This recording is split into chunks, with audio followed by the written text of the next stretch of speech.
Hey guys, welcome back to my channel. After having finally got my hands on one and having played it for hours over the course of a month, I thought I'd go through the good, the bad and the ugly of the PS5 and why you may or may not want to get one right away, with it now being on all store shelves. After all, the PS5 Pro and Slim can't be that far away, so it's as good time as any to assess the situation. Just take a look at how long it takes before the next model of a PlayStation console releases after the latest generation's release. The original fat PS2 was released in the year 2000, my birth year and ironically my favourite console of all time. Anyway, 4 years later they brought out the Slim line, a sleek, smaller variant of the console made much more accessible for those who do not want to take up as much space around the house. The PS3 brought out this Slim line iteration 3 years after the release of the original PS3. With the PS4 they shook things up a little. While they stuck with the Slim 4 years down the line, they also added to the original PS4 with an alternative to the Slim, the Pro. This was a more advanced PlayStation 4 with higher specifications. Although it has been nigh on 3 years since the release of the PlayStation 5, there has been no official announcement of a Slim or Pro. However, it could be that the removable disc drive PS5 that has recently been heavily rumoured is the fabled Slim variant. If that is the case, it seems there won't be any difference to the console itself excluding the removable disc drive that will help streamline production for Sony. Anyway, let's get into the PS5 itself. Here is a size comparison done by IGN.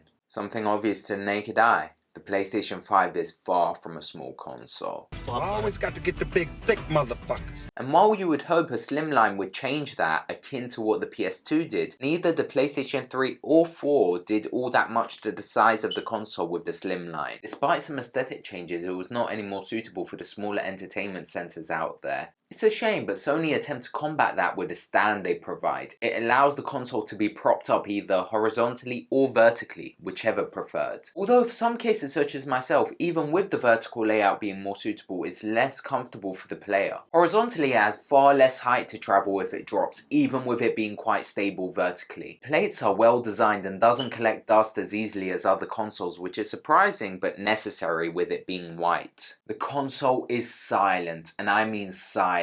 It would be the quietest thing in a library, compared to my day one PS4. Ooh boy. This is ideal. It doesn't make you worry, the console doesn't overheat. And all while boasting better resolution, frame rate and load times, as well as ray tracing, which is a method of rendering intended to produce more realistic lighting. Personally, I think it's just a bit of palaver. Regardless, it's there, and for some, it matters as it pushes the boundaries of realism in console gaming. Overall, the performance is a very solid upgrade for a console which at this point is nearing 10 years old. Bizarrely, the storage of the console is 600 gigabytes, around the same size as the lowest size PS4. They give you the option of adding an M.2 SSD with a heatsink to your console to increase the storage, which is great. You wouldn't have to copy and paste the save data to a USB just to get it onto your new hard drive. This makes it seem like an addition you can make to your console later down the line when you have such a wide array of games at your whim. However, I do still find it odd that they decide not to increase the capacity of the console with file sizes of software constantly getting higher. Onto the Dualsense controller. This is a change from the conventional DualShock model name we've become accustomed to, and boy was that the right call. Sense is certainly the word I'd use to describe this controller. It truly uses all your senses to make you feel like you're more immersed in the experience. Astro's Playroom. The PS5 comes with a game pre-installed, ready to give you a taste as to what the Dualsense controller is capable of. It's a marvel at showcasing the beauty of haptic feedback and adaptive triggers. So many aspects to it make it ideal. The vibrations of the controller echo the environments you're in and the activities you're partaking in, creating tension in the trigger buttons as you fire a bow. Swimming allows you to feel the splash of the water. Trudging on sand emphasizes each grain, feeling the pitter-patter of each raindrop as it falls. The boing of balloons as you bounce off them. Skating on ice, using the gacha machine. At the very least, after experiencing all this, you know what it does. And if you don't like it, just turn it off. At least for some games. After all, it's very battery consuming. With the haptic feedback on, the battery only lasts around 5 hours for haptic feedback heavy games, while without the haptic feedback on, it lasts around double that. Also, if you're not looking to jump in right away with a second DualSense controller to swap out when one runs out of juice, you'd be glad to know that you can use the DualShock 4 on the PS5, but it's only compatible with PS4 games and navigating the user interface. You can use the 3 USB Type-A ports to charge them. Another Another positive on Sony's part, perhaps weird for me to point out, is the eject disc and the power buttons on the console. They're an actual button, not a touch activated thing. The reason I mention this is over the years of using my PlayStation 4, the sensitivity of those buttons have faded as such. While this can likely be fixed by cleaning the inside, it's good to know that the buttons should last longer, and in the event that the buttons do go faulty, it's more of a mechanical issue that in my opinion may be easier to solve. Something worth mentioning in terms of the customization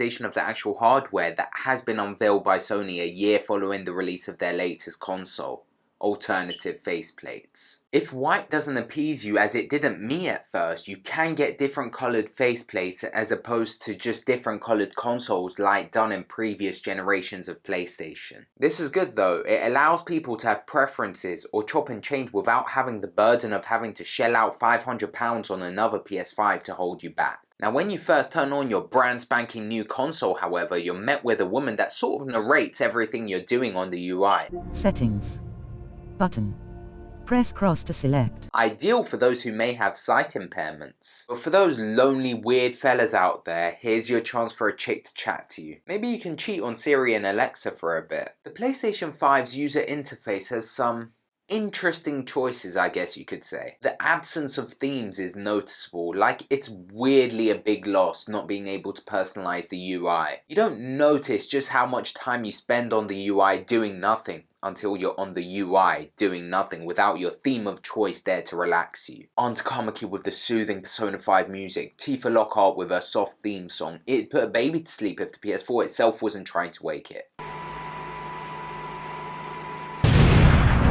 Transitioning from gaming to other activities to returning to your gameplay is seamless. No need to save, no need to quit, enter the UI, do your thing, even go to the PlayStation Store, return to the game, ideal, virtually no load times. A nifty little bonus is that you can now see how much time is put into games, both PS4 and PS5, a feature not present in the PS4. If you were intending on buying the digital PS5, I'd suggest that you hold off on that so you can purchase the one with the removable disc drive so you can at least have the option of adding that later on if you so wish. On the other hand, if you're looking for a physical PS5, your current situation may determine whether you want one right now. If you don't own a PlayStation 4, it's as good time as any to get the system, with it being backwards compatible with PS4 games. But if you're looking at this from the lens of somebody who already has a PS4, Pro or Slim, perhaps hold off on this one. See if they do release a newer variant that's significantly better, because most of the games on PS5 are cross-generation. Spider-Man Miles Morales, Horizon Forbidden West, God of War Ragnarok, Stray, they can all be played on last generation hardware. Therefore, I'd say unless you're fawning over the specific games that are only playable on PS5, which at this point is still fairly few and far between, maybe wait a little. Some of the big ones being Demon's Souls, Dead Space, and The Last of Us Part 1, all of which are remakes of PS3 games. With the recent big push for publicity and the Leviathan Acts running riot around London and elsewhere to announce the resolution to the stock issues of the console, this strange event taking place here appears to be the start of what is known as Fimbulwinter. It seems they'll be focusing more on sole PS5 exclusives, starting with Spider-Man 2.